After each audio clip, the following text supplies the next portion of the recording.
ವಾರದ ನಾಮಿನೇಷನ್ನ ಎರಡನೇ ಟಾಸ್ಕ್ನಲ್ಲಿ ನಾಮಿನೇಟೆಡ್ ತಂಡ ಗೆದ್ದಿರುತ್ತೆ. ಆದರೆ ಅವರ ಮನೆಯಲ್ಲಿ ಒಬ್ಬರನ್ನು ಸೇವ್ ಮಾಡಲಿಕ್ಕೆ ಸಾಧ್ಯ ಆಗೋದಲ್ಲ, ಒಮ್ಮತದ ನಿರ್ಧಾರ ಬರಲ್ಲ. ಇದರಲ್ಲಿ ರಕ್ಷಿತಾ ಶೆಟ್ಟಿ ಹಾಗೂ ರಾಶಿಕಾ ಶೆಟ್ಟಿ ಅವರು ಕೂಡ್ಕೊಂಡು ಎಲ್ಲ ಕೆಡಿಸ್ಬಿಟ್ಟು ಆ ನಾಮಿನೇಷನ್ನಿಂದ ಒಬ್ಬರು ಹೊರಗೆ ಉಳಿದು ಸೇವ್ ಆಗಲಿಕ್ಕೆ ಸಾಧ್ಯ ಆಗಲ್ಲ, ಅವಕಾಶವನ್ನು ಕಳೆದುಕೊಂಡ್ಬಿಡ್ತಾರೆ.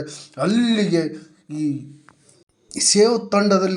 ಸೇಫ್ ತಂಡದ ಒಬ್ಬರನ್ನು ನಾಮಿನೇಟ್ ಮಾಡ್ಕೋಬೇಕು ನೀವೇ ಅನ್ನುವಂಥ ಆದೇಶವನ್ನು ಬಿಗ್ ಬಾಸ್ ಮಾಡ್ತಾರೆ. ಆದರೆ ಆ ತಂಡದಲ್ಲೂ ಕೂಡ ಒಮ್ಮತದ ನಿರ್ಧಾರ ಬರಲ್ಲ. ಆಗ ಈ ಕ್ಯಾಪ್ಟನ್ ಮಾಳೂರವರಿಗೆ ಒಂದು ಅವಕಾಶ ಸಿಗುತ್ತೆ. ಬಿಗ್ ಬಾಸ್ ರವರ ಸೂಚನೆಯಂತೆ ನೀವು ಎರಡೂ ತಂಡದ ಒಬ್ಬೊಬ್ಬರನ್ನು ನಾಮಿನೇಟ್ ಪ್ರಕ್ರಿಯೆಗೆ ಮಾಡಿ ಅಂತ ಹೇಳ್ತಾ, ಆಗ ಮಾಳು ನಿಪ್ನಾಳ್ರವರು ನಾಮಿನೇಟೆಡ್ ತಂಡದಿಂದ ಒಬ್ಬರನ್ನ ಹಾಗೂ ಈ ಸೇಫ್ ತಂಡದಿಂದ ಒಬ್ಬರನ್ನ ನಾಮಿನೇಟ್ ಮಾಡ್ತಾರೆ. ನಾಮಿನೇಟೆಡ್ ತಂಡದಿಂದ ರಘು ಅವ್ರನ್ನ ಈ ನಾಮಿನೇಷನ್ ಪ್ರಕ್ರಿಯೆಯಲ್ಲಿ ಹಾಕಿದರೆ, ಸೇಫ್ ತಂಡದಿಂದ ಸುಧೀರ್ ಅವ್ರನ್ನ ನಾಮಿನೇಷನ್ ಪ್ರಕ್ರಿಯೆಯಲ್ಲಿ ಹಾಕ್ತಾರೆ. ಕಳೆದ 4 ವಾರದಿಂದ ಸುಧೀರ್ ಅವರು ಯಾವುದೇ ಟಾಸ್ಕ್ಗಳನ್ನಾಗಲಿ ಹೇಳಿದ ಕೆಲಸಗಳನ್ನಾಗಲಿ ಮನೆಯಲ್ಲಿ ಮಾಡಿಲ್ಲ ನನ್ನ ಕ್ಯಾಪ್ಟನ್ಸಿಯಲ್ಲಿ. ಹಾಗಾಗಿ ಅವ್ರನ್ನ ನಾನು ನಾಮಿನೇಟೆಡ್ ಮಾಡ್ತೀನಿ ಅಂತ ಹೇಳಿದ್ರೆ, ರಘು ಅವರು ಇಬ್ಬರನ್ನ ಬಿಟ್ಟರೆ ಬೇರೆ ಯಾವ ಜೊತೆನೂ ಬರೆಯಲ್ಲ, ಸೇಫ್ ಆಗಿರ್ತಾರೆ, ಎಲ್ಲರ ಜೊತೆ ಮನೆಯಲ್ಲಿ ಬೇರೆಯದೇ ಅವ್ರಿಗೆ ನಾನು ನಾಮಿನೇಷನ್ ಪ್ರಕ್ರಿಯೆಯಲ್ಲಿ ಹಾಕ್ತೀನಿ ಅನ್ನೋಂಥ ಕಾರಣಗಳನ್ನು ಕೊಟ್ಟು ನಾಮಿನೇಷನ್ ಮಾಡ್ತಾರೆ. ಕೊನೆಗೆ ವಾರದ ಕೊನೆಯ ಟಾಸ್ಕನ್ನು ಈ ಬಿಗ್ ಬಾಸ್ನ ವೀಕ್ನ ನಾಮಿನೇಷನ್ ಪ್ರಕ್ರಿಯೆ ಕೊನೆಯ ಟಾಸ್ಕನ್ನು ಈ ಬಿಗ್ ಬಾಸ್ನವರು ಅನೌನ್ಸ್ ಮಾಡಿ ಆಡಿಸ್ತಾರೆ. ಅದು ಚಕ್ರವ್ಯೂಹ ಟಾಸ್ಕ್ ಎನ್ನುವಂಥದ್ದನ್ನು ಈ ನೀರಿನಲ್ಲಿ ಟೈರ್ಗಳನ್ನು ಹಾಕಲಾಗಿರುತ್ತೆ. ಆ ಕಂಬಗಳ ಮುಖಾಂತರ ಒಳಗಡೆಯಿಂದಾನೆ ಈ ಟೈರ್ಗಳನ್ನು ಹೊರಗಡೆ ತಂದು ಮೇಲೆ 3 ಟೈರ್ಗಳನ್ನು ಜೋಡಿಸೋರಿಗೆ ಇದರಲ್ಲಿ ವಿನ್ ಅಂತ ಘೋಷಿಸಲಾಗುತ್ತೆ. ಅದರಲ್ಲಿ 2 ಹಂತ ಇರುತ್ತೆ. 1ನೇ ಹಂತದಲ್ಲಿ ಜೇಂಟ್ಸ್ ಆಗಿ ಧನುಷ್ ಹಾಗೂ ರಘು ಹೋರಾಡ್ತಾರೆ. ಇದರಲ್ಲಿ ರಘು ಹಾಗೂ ಧನುಷ್ ಅವರಿಗೆ ದೊಡ್ಡ ಕಾಂಪಿಟೇಷನ್ ಬೀಳುತ್ತೆ.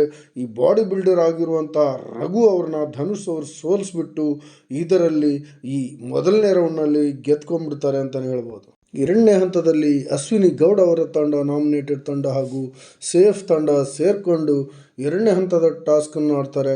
ಅದರಲ್ಲಿ ಟೈರ್ಗಳನ್ನು ತೆಗೆದುಕೊಂಡು ಬಂದು ಮಹಿಳೆಯರೇ ಸೇರಿಕೊಂಡು ಒಂದು ಕಡೆ ಸೇರಿಸಿ ಯಾರು ಬೇಗ ಅದನ್ನು 3 ಲೈನಲ್ಲಿ ಜೋಡಿಸ್ತಾರೋ ಅವರು ವಿನ್ ಅಂತ ಇದರಲ್ಲಿ ಈ ಟಾಸ್ಕ್ ಇರುತ್ತೆ. ಇದರಲ್ಲಿ ಮತ್ತೆ ಸೇಫ್ ತಂಡನೇ ಗೆದ್ಕೊಂಡ್ಬಿಡುತ್ತೆ, ನಾಮಿನೇಷನ್ ತಂಡ ಸೋತೋಗ್ಬಿಡುತ್ತೆ ಅಂತಲೇ ಹೇಳ್ಬೋದು. ಗೆದ್ದ ತಂಡಕ್ಕೆ ಒಂದು ಅಡ್ವಾಂಟೇಜ್ ಇರುತ್ತೆ ಅಂತ ಬಿಗ್ ಬಾಸ್ ಘೋಷಿಸಿದ್ದಾರೆ.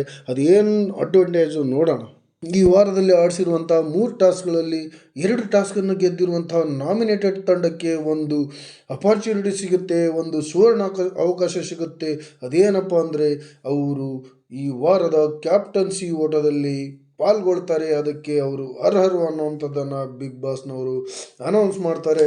ಅದರಲ್ಲಿ 8 ಜನ ಇರ್ತಾರೆ ಟೋಟಲ್ ಆಗಿ. ಧ್ರುವಂತ್ ಅವರು, ರಘು, ರಕ್ಷಿತಾ ಶೆಟ್ಟಿ, ಅಶ್ವಿನಿ ಗೌಡ, ರಾಶಿಕಾ ಶೆಟ್ಟಿ, ಜಾನ್ವಿ, ರಿಷಿ ಗೌಡ ಹಾಗೂ ಸುಧೀರ್ ಸೇರಿಕೊಂಡು ಟೋಟಲ್ 8 ಜನ ನಾಮಿನೇಷನ್ ತಂಡದಲ್ಲಿರ್ತಾರೆ. ಹಾಗಾಗಿ ಇವರೆಲ್ಲರೂ ಕೂಡ ನಾಮಿನೇಷನ್ನ ಈ ಕ್ಯಾಪ್ಟನ್ಶಿಪ್ ಓಟದಲ್ಲಿ ಪಾಲ್ಗೊಳ್ತಾರೆ.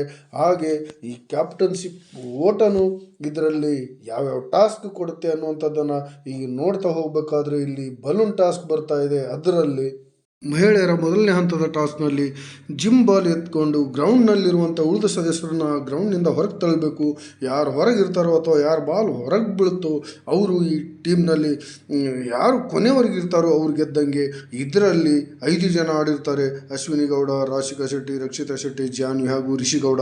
ಇದರಲ್ಲಿ ಕೊನೆಯಲ್ಲಿ ಉಳಿಯುವಂಥವ್ರು ಮಾತ್ರ ಜಾನ್ವಿ ಅಂತಲೇ ಹೇಳ್ಬೋದು. ಪುರುಷರ ಜಿಮ್ ಬಾಲ್ ಸ್ಪರ್ಧೆಯಲ್ಲಿ ಸುಧೀರ್, ಧ್ರುವಂತ್, ರಘು ಅವರು ಇರ್ತಾರೆ. ಇದರಲ್ಲಿ ರಘು ಅವರು ವಿನ್ ಆಗ್ತಾರೆ, ಧ್ರುವಂತ್ ಹಾಗೂ ಸುಧೀರ್ ಅವರು ಔಟ್ ಆಗ್ತಾರೆ ಅಂತಲೇ ಹೇಳ್ಬೋದು. ಹೀಗೆ ಜಾನ್ವಿ ಹಾಗೂ ರಘು ಅವರು ಕ್ಯಾಪ್ಟನ್ಸಿ ಓಟದಲ್ಲಿದ್ದಾರೆ. ಯಾರು ಕ್ಯಾಪ್ಟನ್ ಆಗ್ತಾರೆ ಅನ್ನುವಂಥದ್ದನ್ನು ಕಾದು ನೋಡೋಣ. ಶನಿವಾರ ಬೆಳಗ್ಗೆ 11 ಗಂಟೆವರೆಗೆ ನಾಮಿನೇಷನ್ ಪ್ರಕ್ರಿಯೆ ಕೂಡ ಸ್ಟಾರ್ಟ್ ಆಗುತ್ತೆ. ಇದರಲ್ಲಿ ಧ್ರುವಂತ್ರವರು, ರಕ್ಷಿತಾ ಶೆಟ್ಟಿ ಅವರು, ಅಶ್ವಿನಿ ಗೌಡರವರು, ರಾಶಿಕಾ ಶೆಟ್ಟಿ ಅವರು, ಜಾನ್ವಿ ಅವರು, ಕಾಪುರ ಸುಧೀರ್ ಅವರು, ರಘು ಅವರು, ರಿಷಾ ಗೌಡರವರು 8 ಜನ ನಾಮಿನೇಷನ್ ಪ್ರಕ್ರಿಯೆ ಇದ್ದಾರೆ.